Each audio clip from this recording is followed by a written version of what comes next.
গল্পের দিগন্তে আপনাদের স্বাগত। আজকের গল্পটির নাম অসমাপ্ত। এই গল্পটির কথকের চরিত্রে আছেন সায়নগুপ্ত, এই গল্পটির নিহারিকা চরিত্রে আছেন স্বাগতা দাস এবং গল্পটির কৌশিকের চরিত্রে আছেন শুভদীপ চৌধুরী। তাহলে গল্পটি শুরু করা যাক। আজকের গল্পটা শুনতে হলে একটু ফ্ল্যাশব্যাকে যেতে হবে। ছোট থেকে একই পাড়ায় ছেলে মেয়ে দুটি বড় হয়েছে। ওরা হলো কৌশিক ও নিহারিকা। কলেজ জীবনে এসে ওরা একে অপরকে ভীষণভাবে ভালোবাসতে শুরু করে। 14ই এপ্রিল, কি ভাবছেন তারিখটা কেন বললাম? স্পেশাল কিছু? আগে হ্যাঁ, স্পেশালই বটে। কলেজে নবীন বরণের অনুষ্ঠান। ওই দিন কৌশিক নিজের মনের কথা জানিয়েছিল নিহারিকাকে, আর নিহারিকাও সেই প্রস্তাবে কোনো রকম দ্বিধা ছাড়াই স্বীকার করে নেয়। দ্বিতীয় বর্ষে পড়ার সময় কলেজ শেষে ওরা দুজনে হেঁটে বাড়ি ফিরবে বলে ঠিক করে। সেই মতে ওরা রাস্তার ধার দিয়ে হাঁটছিল। হঠাৎই পেছন থেকে আসা একটা বেপরোয়া গাড়ির ধাক্কা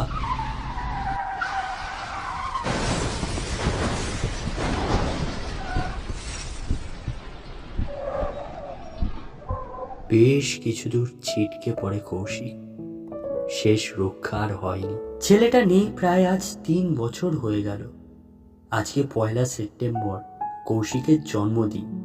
প্রতি বছরের মতোই কৌশিকের নাম করে এ বছরও নিহারিকা পায়েস বানিয়েছে।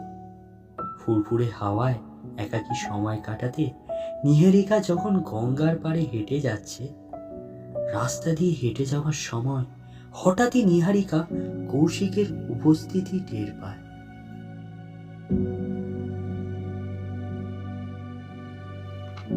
কেশু, তুই? কৌশিক চুপ করে থাকে। তোকে ছাড়া আমার এক মুহূর্ত ভালো লাগে না, তুই বুঝিস না?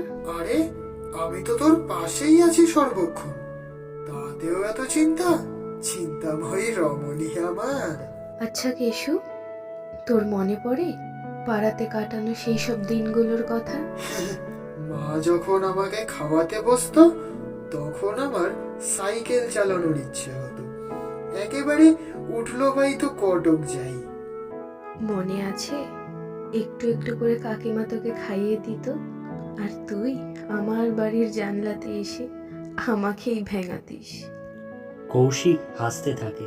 আচ্ছা কেশু, কলেজে নবীন বরণের দিনের কথা তোর মনে আছে? বাবা, তা আবার মনে থাকবে না? না হলে তুই আমায় আস্ত রাখতিস নাকি? আচ্ছা বল তো দেখি, কেমন মনে আছে তোর?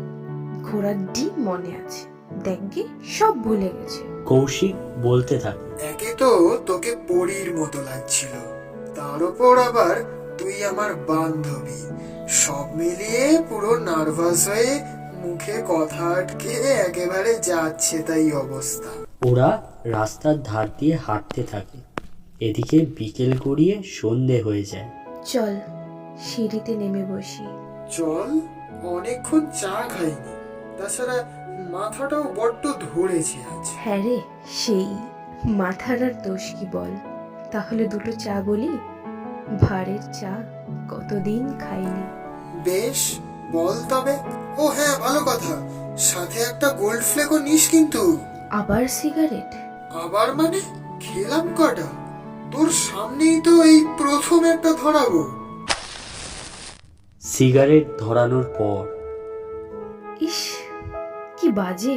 খাস কি করে? ছাড় এসব। তোর শ্বশুর মানে আমার বাবার সিগারেট খাওয়াটা আগে ছাড়িয়ে দেখা, তারপর না হয় আমিও। যদিও জানি উনি ধূমপান ছাড়ার পাত্র নন। তবে রে, এবার কিন্তু মার খাবি কেশু, বলে দিলাম। আকাশে ঝলসানো রুটির মতো চাঁদ, সাথে গঙ্গার জলের ওপরের বাতিস্তম্ভের আলোর ঝিলিক পড়ায় বেশ ভালো লাগছে। তাছাড়া পরিবেশটাও বেশ মনোরম। এই নুরি, একটা গান কর না রে, কতদিন তোর গান শুনিনি। একটা গান শোনাবি? সে না হয় গাইছি, কিন্তু কোন গান গাইবো সেটা বলবি তো? কেন, তোর সবচেয়ে প্রিয় গান যেটা যেটা তুই সব সময় গুনগুন করে গাস, সেইটা। নিহারিকা গান ধরে। আকাশ পাড়ে ওই অনেক দূরে, যেমন করে মেঘে যায় গড়ে, আকাশ পারে ওই অনেক দূরে, যেমন করে মেঘ যায় গড়ে, যেমন করে সে হাওয়ায় ভাসে, কই তাহার মতো তুমি আমার স্বপ্নে কভু ভাসো না তো। অলির কথা শুনে বকুল হাসে, কই তাহার মতো তুমি আমার কথা শুনে হাসো না তো। ধরার ধুলিতে যে ফাগুন আসে, কই তাহার মতো তুমি আমার কাছে কভু আসো না তো। বাহ, গানটা শিখছিস এখনো? হ্যাঁ, শিখছি। বেশ, গানটা ছাড়িস না কিন্তু। বলা তো যায় না জীবনের মোড় কোন দিকে ঘুরে যায়। কৌশিক বাম গালে আলতো করে হাত রেখে বলে, অনেক আড্ডা হলো, না বলা কথা বললাম। এবার যে আমার যাওয়ার পালা নুরি। তোকে একটিবার দেখতে ছুটে এসেছিলাম সেই সুদূর থেকে। এবার আমি আসি, ভালো থাকিস নুরি, শরীরের যত্ন নিস। পিছন থেকে ট্রেনের শব্দে নিহারিকার ঘোর কাটে।